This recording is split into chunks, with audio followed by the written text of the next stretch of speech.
All right, folks, and today is June 29, 2022, and here we are, another episode of the podcast, Living Stronger Longer, Living Your Best Life After Age 40. And today I am privileged and grateful to Nigel Roundtree, who's agreed to have a conversation with me. Nigel is operating a high intensity strength training facility in Ireland. Similar to myself, his facility is out of his home, and he's been doing this for 2 or 3 years now. And mentioned to me before we started recording that he's been training this way just slightly longer than that. So I'm going to pass it over to him and maybe ask him about his background, previous careers, previous maybe sports or exercise experience and things like that, and how he came to be doing this today. Okay, well, firstly, I was back in probably 2018. I was very, very overweight. I was probably very close to, I think I was actually over 360 pounds. So, and that I was probably more than that because I bottomed out the scales. That's as far as I went down, and I was getting, I'd be out of breath going upstairs and unable, getting hungry 2 or 3 hours after I'd eat, and I figured something had to be done about this. So what I did then was I started to do exercising, and the girlfriend at the time, or my wife, decided, well, sure, you should go running. So I went running anyway, and my knees ached for two weeks afterwards. I said, well, that's not going to work. So I bought a treadmill. I stood in that every day for 30, 40 minutes on an incline, which was not as bad, but still I was holding on to it for dear life. And I wasn't, oh, it was just awful, absolutely awful. And I decided then, right, there has to be an easier way. So I started looking into nutrition. So I looked into nutrition anyway, and I started to learn quite a lot about how to start losing this weight or this body fat. And I went a low carbohydrate route, but a quite a large caloric deficit. And within 6 months, I was down at probably 200 pounds. Wow. Yeah, so it was quite a sharp So drop. you lost over 150 pounds in 6 months? Yeah, Wow. absolutely crazy. I don't know how it's even mathematically possible, but I did it. After that, I enrolled into a nutrition course with the Irish Institute of IINH, which is a nutrition coach and wellness uh, thing, and I qualified out of that, which brought me into we did a course in exercise in that, a module in that, and it was pointing the direction of high intensity interval training. Okay. So as a part of trying to increase insulin sensitivity and burning the glycogen out of the muscles. And that's how I sort of side gated into high intensity training as a better way of doing that, or a safer way of doing that. And then after I did that for a while, I was doing things like I was doing wee bits of Pilates and things like that. But once I started high intensity training, as soon as I said, it was the closest thing to a miracle I ever seen. And like anything I was doing Pilates that could build strength, it'd do it 3 or 4 times faster, far safer. And the more I'd stretch in Pilates, the tighter I'd get.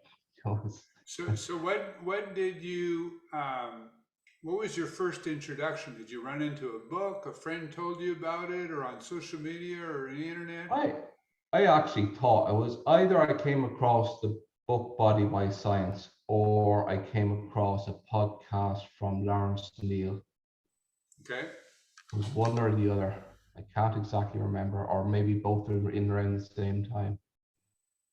So Now, before you get on your fat loss journey, and I notice you corrected yourself rather than weight loss, you said you lost body fat, so that's great Yeah. because a lot of Oh, people say, I lost I lost quite a bit of muscle mass as well in the process due to my ignorance.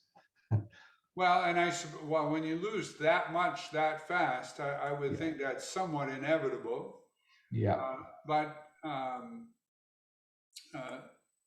when you, because you first started that, obviously, or I'm making an assumption here that you can correct me on, that you weren't really into exercise before that, or at least hadn't been for some time.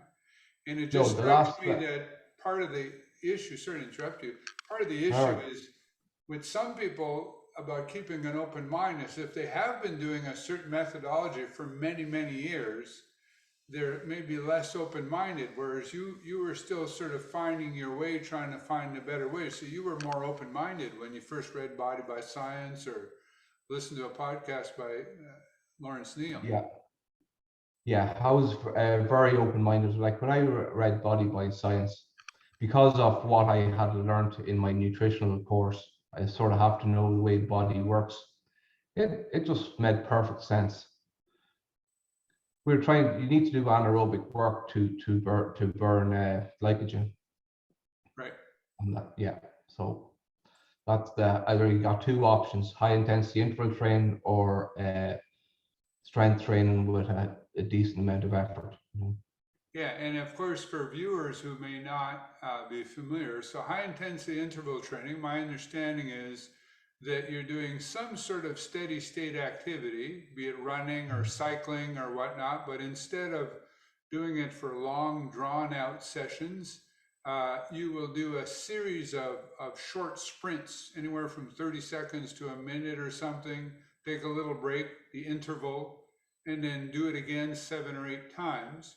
But you mentioned also that doing it this way, because with high intensity training, you're just simply lifting a weight slowly under full control. Whereas with intensity interval training, to use the example of running, if you're sprinting, certainly there's less wear and tear perhaps on the bones and joints and whatnot than it would be were jogging for long periods of time, but Yeah, you're still yeah. Well, exerting large exactly forces because when you're running fast, you are by definition using high forces. yes. Well, I did. I have looked into it. Like if you go into a jog, you're getting three times your body weight on one leg impact repetitively, and you might be doing that for half an hour or whatever. You might be doing that, but like if you're on a leg press, you might do 1.5 times your body weight for 90 seconds. It's going to be an awful lot easier on your joints. Right, right, exactly. Now, what led you from your own remarkable, and congratulations again, journey into fitness to actually deciding that this is something that you wanted to do for a living? How did you earn your living before doing this? Yeah, we were dairy farmers for probably 20 something years, and that was becoming uneconomically viable. So we stopped doing that. So we went to dry stock, and I'm doing this now as well. So you went to, did you say dry stock? Yeah. So beef, fattening cattle. So for raising Yeah, cattle for beef rather than for dairy. beef. Yes, beef farming. So now I'm curious, a little bit of a tangent now. Um, in Ireland, here in Canada, everything's regulated, including the dairy industry. Farmers have quotas, Yes. and they're only allowed to, or they get to produce a certain amount of milk. They're not allowed to produce more or less. Those quotas are worth money. Is there a similar system in Ireland for dairy? Yeah, there used to be, and that was abolished. Oh, it could be 5 or 6 years ago. That was abolished now. It It's was more of abolished. a Yeah, free market.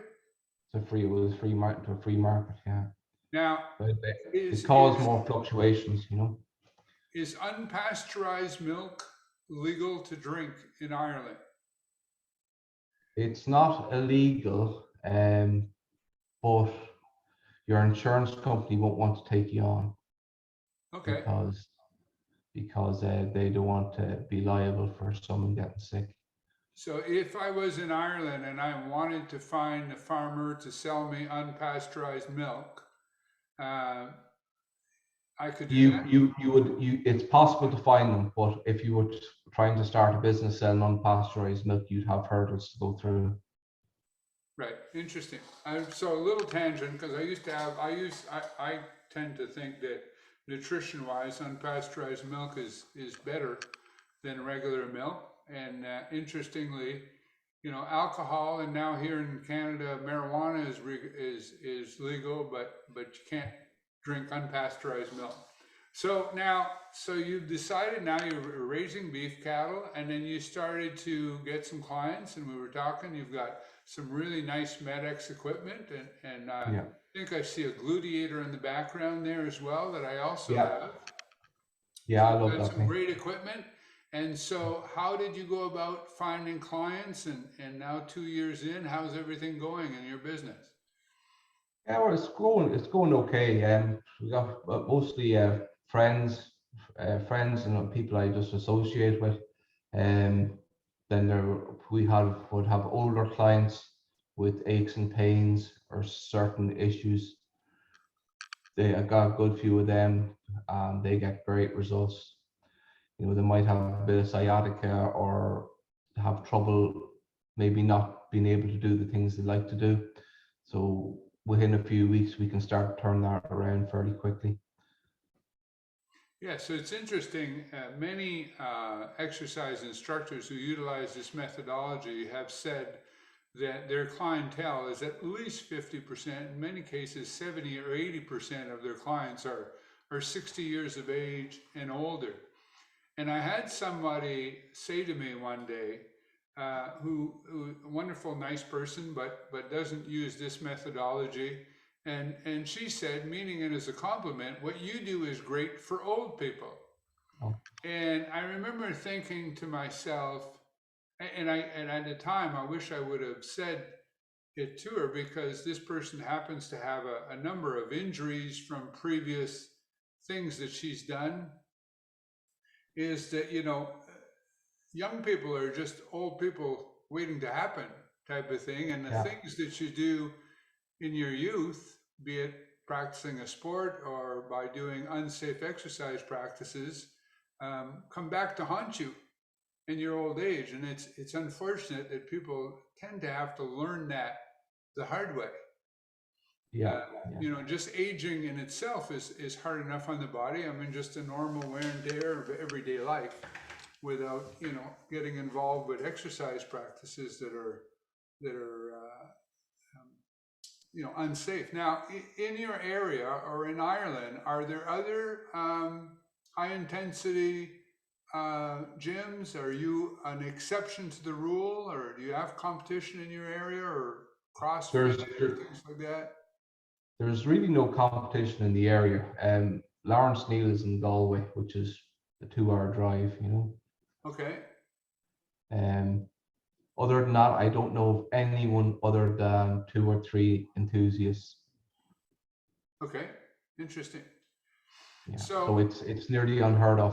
In the UK, there's quite a few.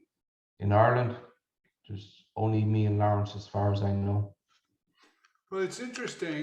One of the reasons I started doing this podcast is because um, I want to bring a greater awareness of the fact that this isn't something that's as unique as many people think it is, that there are people doing this literally all over the world. And the interesting thing is, when I first tell people about this, I don't know if you've had this experience, they think I'm telling them about something new. Whereas Arthur Jones was basically promoting these very same principles, um, in the mid 70s. Yeah.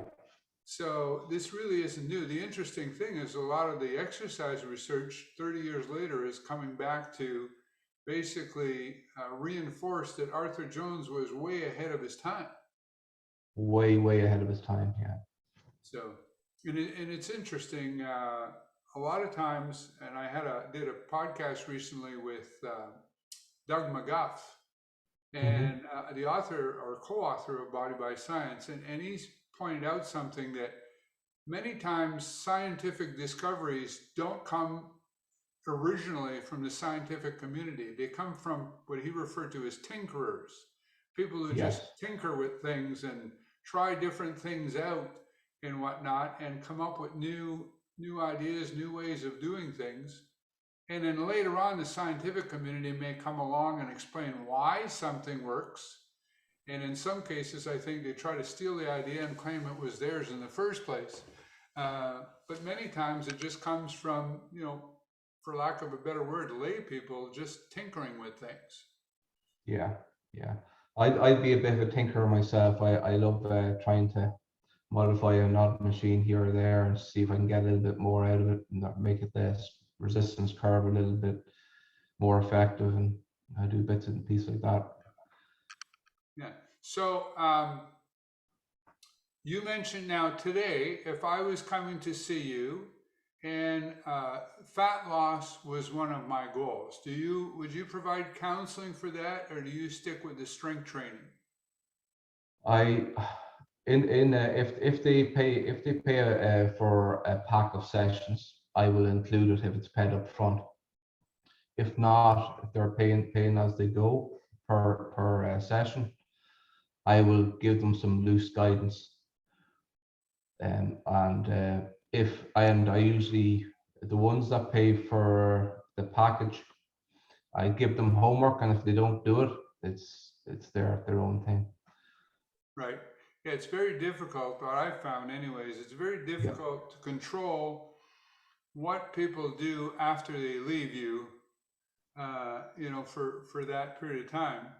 And what I think one of this is what I'm speculating, you can tell me if you agree, is that if I was going to offer fat loss as a product per se, value, I think one of the criteria would be to charge people a very significant amount of money to do so.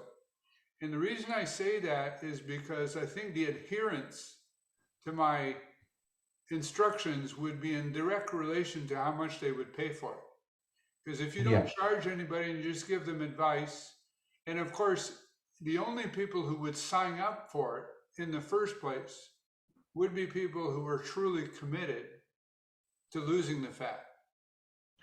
Whereas a lot of people talk about they'd like to, it would be nice to, but not a lot of people are prepared to. And in fairness, it's a challenge to lose and, more importantly, maintain fat loss. Yeah, absolutely. I completely agree. I'd either have to put them in a cage or have them pay a significant amount of money to demonstrate they're really committed. The course I did, we would be talking about, if I was to do that as a sole business, you'd be talking probably about 150 for a first consultation and maybe 70 for a repeat consultation, which is quite significant for what a liable be maybe 2.5 hours work, Right. But I don't do a whole lot of that. You generally focus on the strength training. It's a lot less aggravating because once people are in the door here, I'm in full control. I know that they're going to get a good stimulus on the body and they're not going to get hurt. Now, in the time that you've been doing it, interestingly, and you and I probably read a lot of the same things on social media. Yeah. There are people I found recently who have made claims about, and I guess maybe this could be one of those endless loop kind of arguments that go on the internet about whether once a week or twice a week is optimal. And where do you land on that? Do you have an opinion one way or the other? I would say consistency is going to get you further than once or twice a week.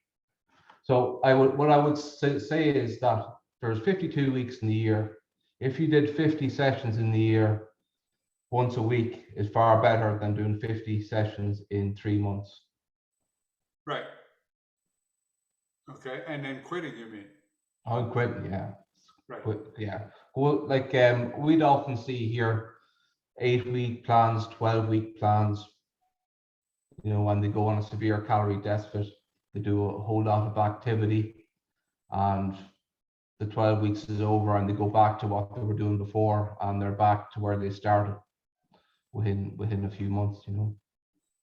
Well, I did every now and then I get on my Zoom and I do a quick 5 minute ramble. You may have seen some of my Right. rambling on about different things. One of the things that occurred to me is, not only the fitness industry, many different industries, they'll talk about, here's how you can achieve X, lose weight, get in shape, whatever it is, in 3 months or in 6 months or whatnot. And, I came to the conclusion at one point that I don't care what you can do in 3 months or a month or 6 months or a year. The only thing I really care about is what can you do that you can maintain for a lifetime? Yeah. Because it's irrelevant how impressive your results may be in the short term if 5 years later you're right back where you started.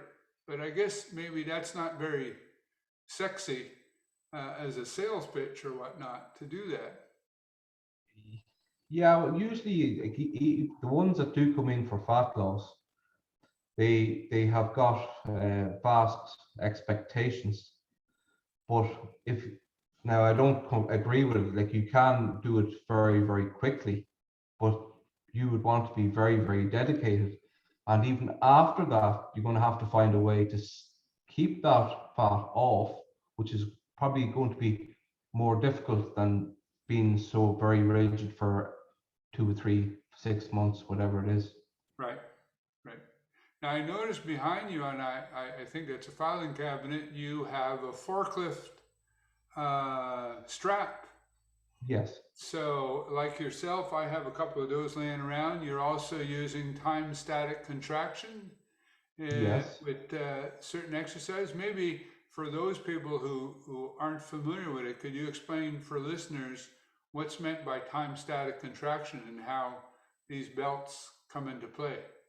Yeah, time static contraction or is basically an isometric when you're contracting against something that doesn't move or yourself. So and that contraction, we usually do that in a timed effort scale. So you might do 30 seconds of a warm up, 30 seconds of harder effort, and then 30 seconds of as hard as you dare or as hard as you can.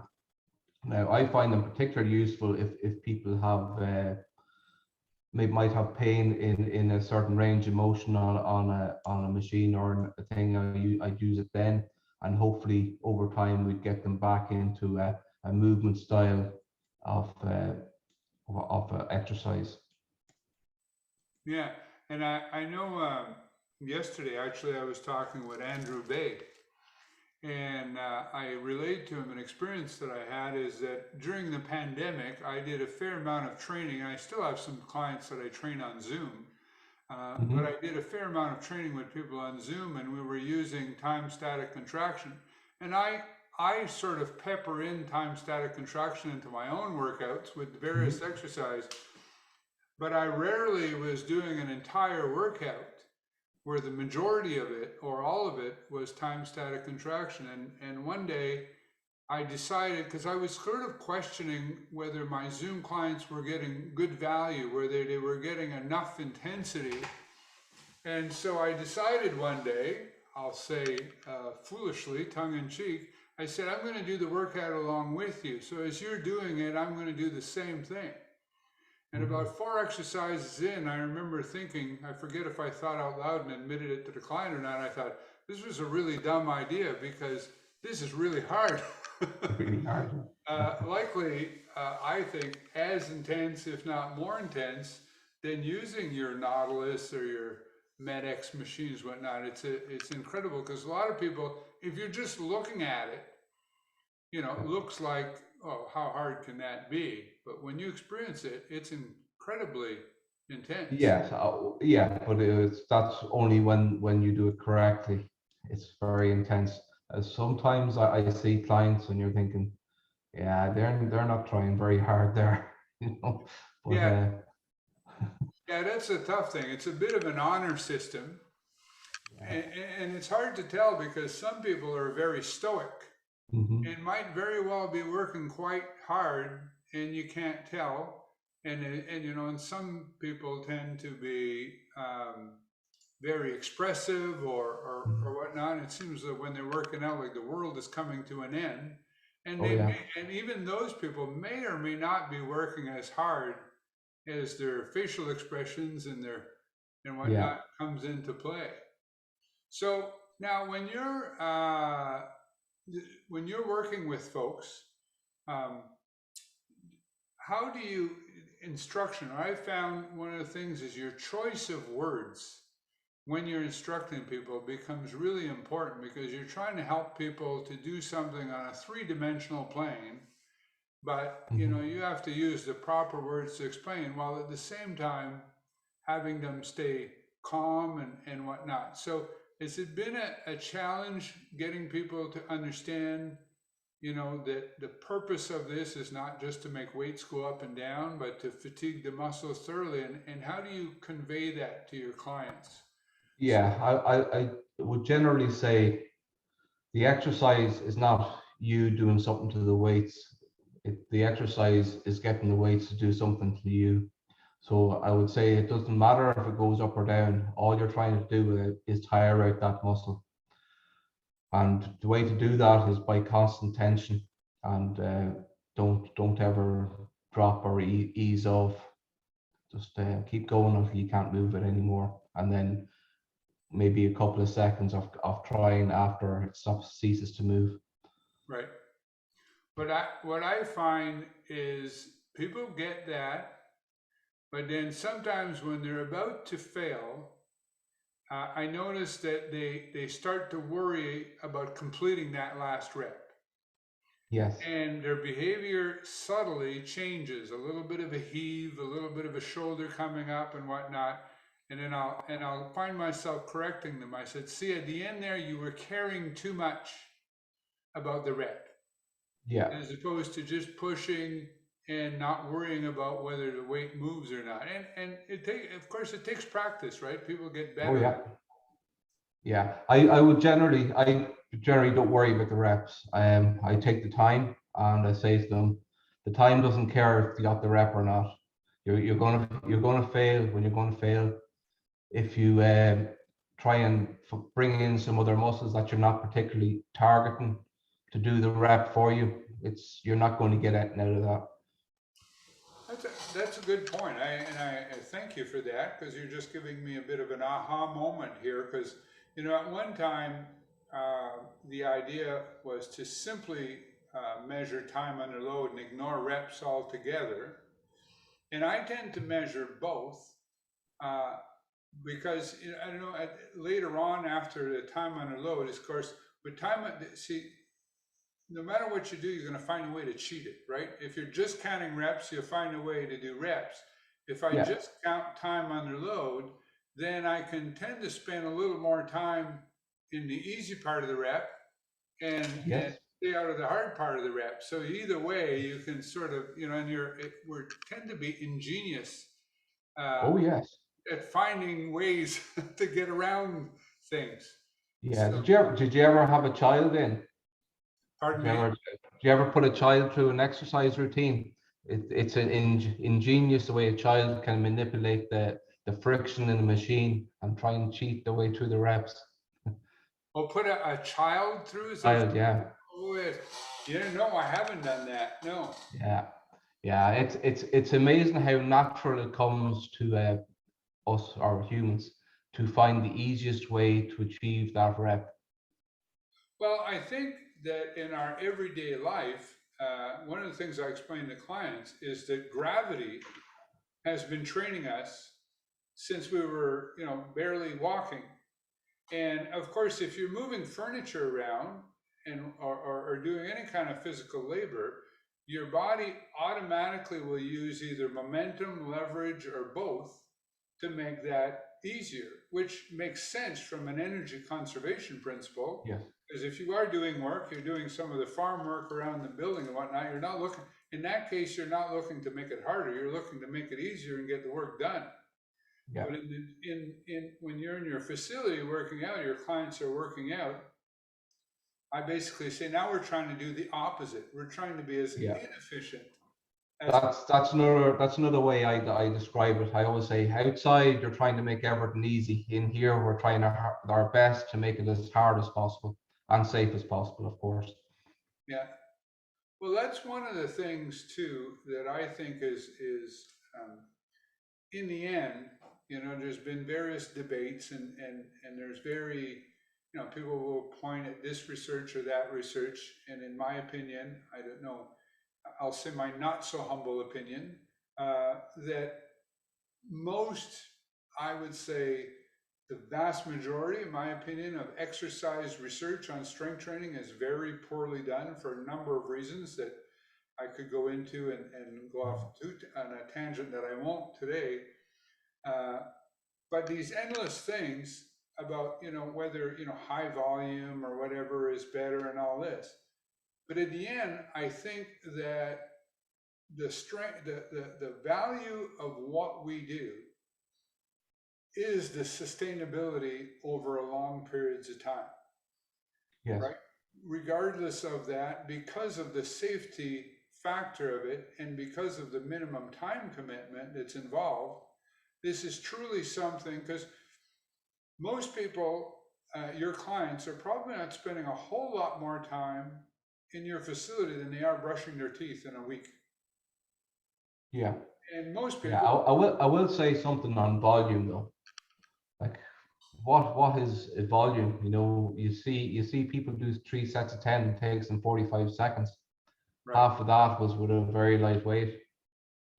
If you did 90 seconds and you're starting off moderate and by the end it's rather difficult, you've got far more volume than you did of 3 sets of 10 at right. that last 45 seconds, Yeah, you're and right. save an awful lot of time too. Yeah, that's a very good point. The whole idea of high volume versus high intensity is a classic mislabeling, because who's really doing more volume? At Yeah, the end of the day, it could be argued that HIIT practitioners, particularly with some of my older clients, I will use time under loads of 2 minutes and sometimes even 3 minutes. So yeah, you're right, because most people are doing a set of 10 in about 20 seconds, yeah. maximum 25 seconds. So yeah, that's a very good point. So now for you in the future, what does the future hold for your facility? Is referred to as Treehealth or Letreehealth, right? Letreehealth. Yeah, what I'm hoping is I'll basically get, if I get the place booked out, like I'm full up. If I get full up, I will probably look for bigger premises and get maybe a bit more equipment and maybe another trainer so I can get some time off. I think that's the direction I'd like to go, especially to maybe have a business at the end of the day, so like it's actually saleable for when I retire. I'm smiling when you said get a bit of time off, because I'm smiling at all the parallels between you and I. Because I Yeah, started, and it's a new business. And foolishly, but now I've sort of painted myself in a bit of a corner. When you're first starting to get clients, you tend to try to be as accommodating as you can. So people would say, "Can I come on Saturday? Can I come on Sunday?" Sure, yeah, sure. and so now I work 7 days a week. Now, mind you, some of those are not full days. I might do 4 sessions one day. I might do 12 sessions another day. But now, yeah, I'm looking for a trainer too, primarily, i.e. to expand. And I'm lucky here. What you're seeing here is one of 2 rooms, or actually you're seeing Yeah, about half of one of 2 rooms. So I could get another trainer and technically still do the one-on-one privacy, because it would be in 2 separate rooms. yeah. Um, Have you ever tried training two at the same time? I never have. Well, with the only exception being married couples, but technically they're in the room at the same time, but I'm either doing one person's workout completely and then the other, or Yeah, sometimes I alternate one exercise, but never, where I'm sort of have half an eye on one person, half an eye on the other person. I've never done yeah, that. Have you yeah. done? Well, I wouldn't recommend it. As soon as you look away, you start doing stuff wrong. Well, yeah, and I mean, other people who aren't familiar, I'm on some business groups and mastermind groups and things like that. People, well-meaning, have tried to say, well, one of the ways you could expand your business is by doing group training. And of course, they'd understand that that's sort of completely the opposite of the value. And Yeah, going back to what we were saying, with older clients, I'm going to go on a limb here and make some assumptions. Many of your clients are the type of people that wouldn't be caught dead going into a big box gym.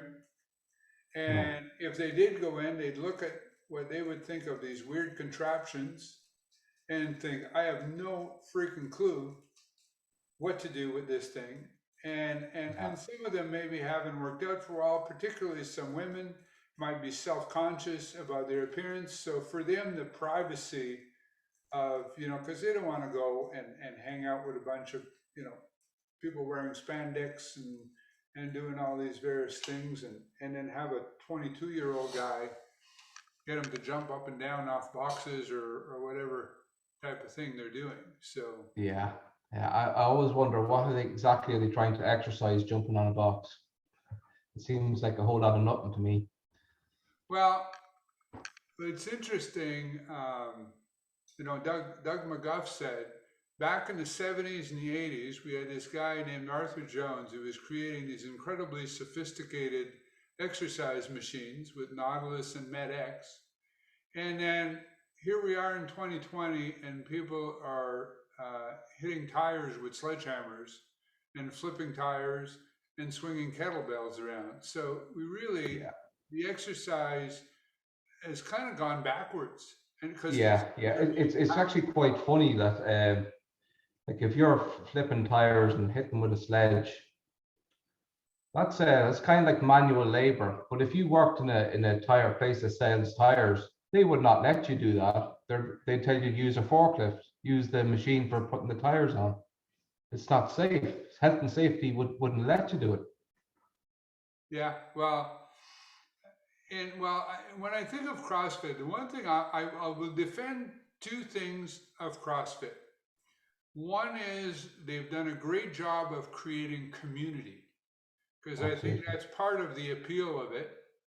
The second thing is, if you forget that it's exercise, which I don't think it is, and think of it as a sport per se, mind you, in my opinion, and I think you'll agree with me, a very dangerous sport.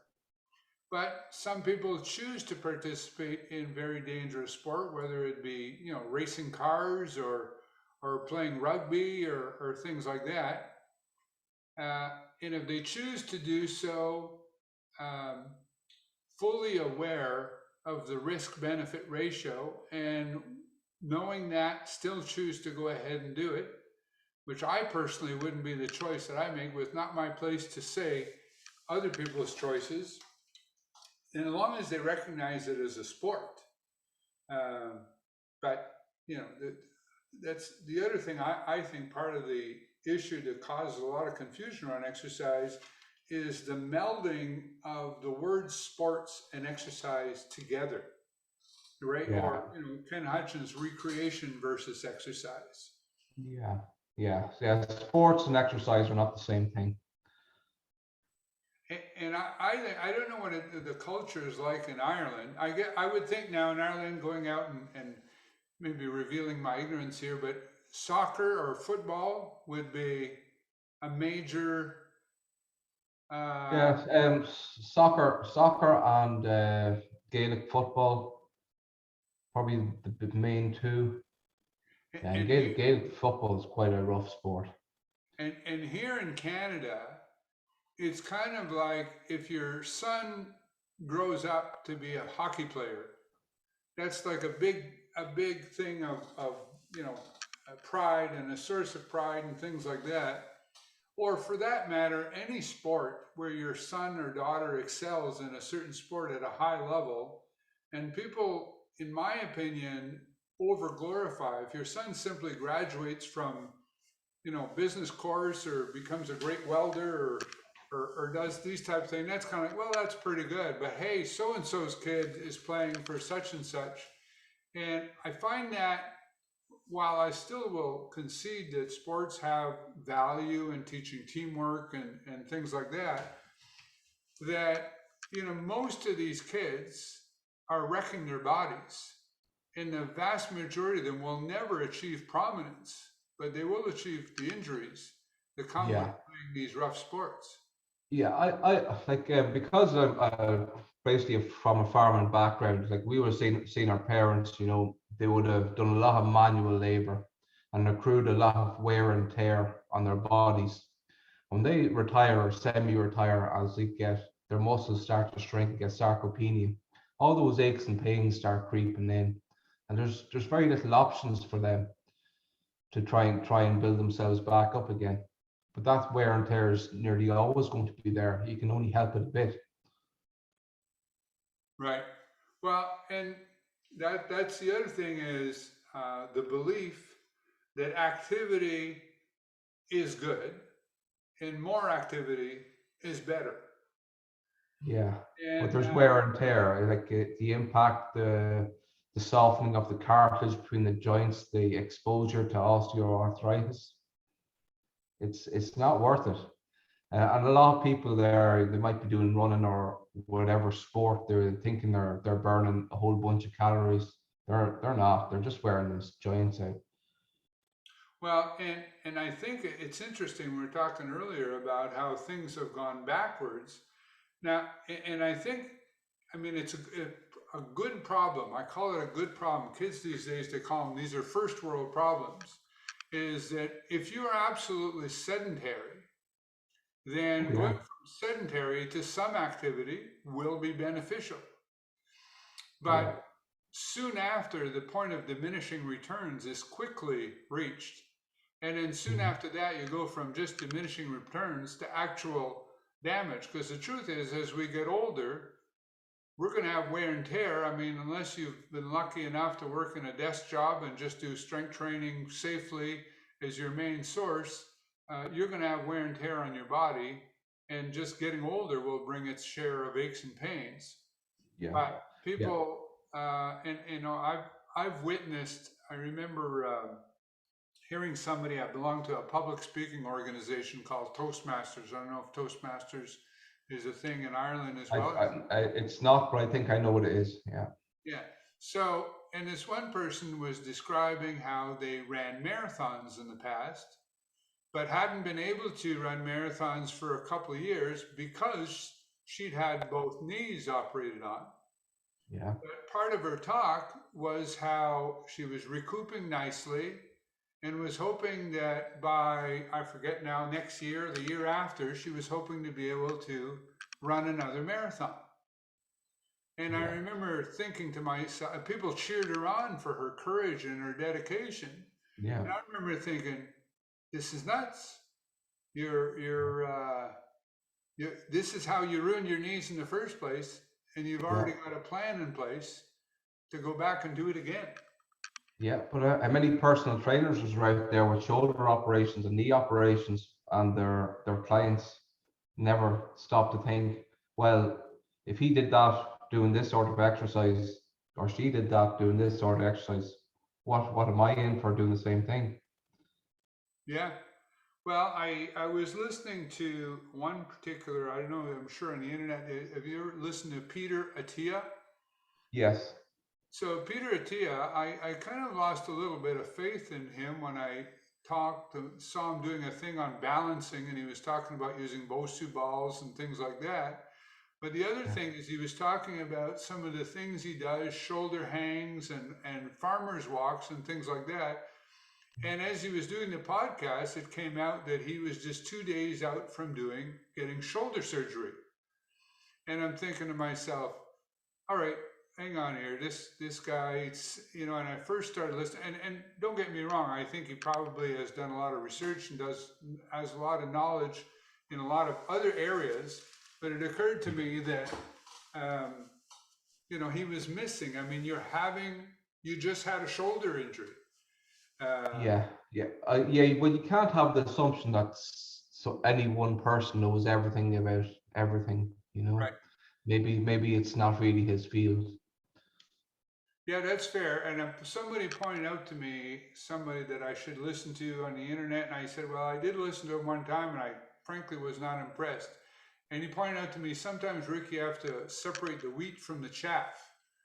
In Yeah, other words, you know, even though you may not agree with some of the things that he does, then there may be other things of value. So, and that's fair.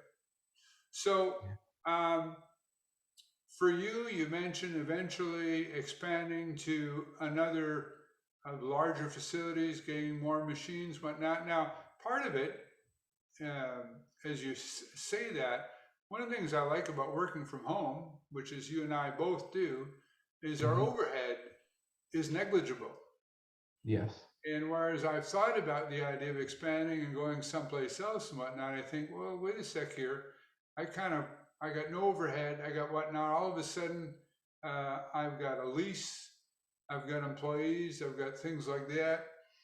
I kind of got a good thing going right now. I can keep my prices fairly reasonable hmm as a result of that.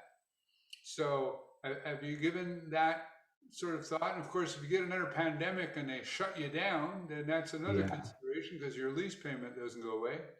yeah. Yeah, I know it. That have to all come into consideration. Absolutely, yeah. Like actually, just another thing that crossed my mind there. One of the biggest reasons I did, and I realized you got the medical version of the low back machine. I do, yes. Yeah. How do you like it? Well, my only point, so the first quick answer is I like it a lot, but my only point of reference is the Nautilus low back, Okay. which is what I had. So I'm still sort of feeling my way around it. Very interesting. It really, there's no question that it truly isolates the lumbar musculature in a way that the low back doesn't at all.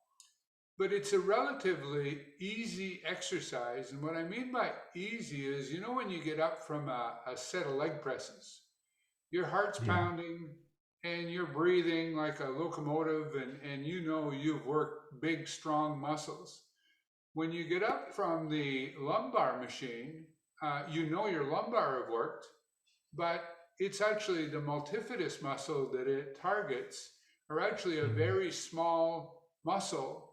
And you know you've worked them, but it's actually quite, you know, you haven't worked a large muscle. I would suspect probably not a whole lot more muscle mass than doing wrist curls. And Yeah. whereas when I did the part of me almost, even though I have it in the garage now taken apart and I don't have room for it, almost wanted to keep the Nautilus low back because it's like to me, like Arthur Jones, I don't know if you know, but he said I should have called that a hip and back machine Yeah. because it is more, Yeah. or hip and glute. And really, Yeah. I have the gluteator as you do, but I've Yeah. often found that the Nautilus low back got my glutes going almost as much, if not more, than the gluteator. Only through one plane, right? Because there's no abduction going on. It's just, but you're definitely working that because it's almost like one replaces the other, but they're almost like two completely separate exercises. Yeah. Yeah. Yeah. The one I have, it works pretty good. I don't know if you can see it there. You see it there? Yeah. Okay. Yeah. Yeah. So now yours, it has the rollers in the back. Yeah. So here's a question for you, and some viewers say we're going to get geek out a little bit on equipment. Um, I've found that sometimes to get people tight enough in that machine so that those rollers don't roll at all, I have to get them almost uncomfortably. Well, I mean, it's already uncomfortable because they're pretty fastened in there. I found with some people, I find a compromise where maybe they're not quite as tight in there, and maybe the rollers move a little bit. So maybe we're not fully isolating the lumbar, but I still think, the lumbar are doing the majority, if not all the work. Have you, Yeah, well, technically they're not supposed to roll, but you can't have people unbearably uncomfortable in it either. So, um, well, I put in a ratchet and seat belt into it, which will take out most of it anyway. right. So, So yeah, so to your earlier question, because I've not compared the medical to the exercise one, I have no point of yeah, reference to say. yeah, I know that I'm trying to remember the name of the guy now in Texas. I'm having a mental block. Um, Jeff. uh, the guy who wrote the 6 Year Itch, not Jeff Casebolt. No, I'm forgetting it. It'll come to me, but he said, the exercise lumbar is a vast improvement over the Nautilus low back, and the medical lumbar is a small improvement over the exercise one. Because I don't have the computer, because the whole idea with the medical lumbar was to also be able to do medical testing, right? Where you can yes, strength test at different parts, which I'm not doing anyways. yeah. Because I But don't. I think the biggest advantage for you is that you can adjust the counterbalance for and that's important if you got people that's got a very heavy torso. It does not affect the resistance curve just quite as much. Oh, so does the exercise version not have that It option? it does not. You're stuck to the resistance curve that's in the machine. Oh, okay, all right. So yeah, that is an advantage, particularly with larger subjects. With smaller subjects, like I ask people once they're in, do you feel like is there any part of the range that feels easier or harder? And I make adjustments, but at the end of the day, how much that affects actual results might be sort of negligible, right? Yeah, very negligible. Look, I'm the same. I'd be quite fussy. The top of the range in mine, if you don't continuously move it, you can there's this tiny bit of friction that you can sort of hide in.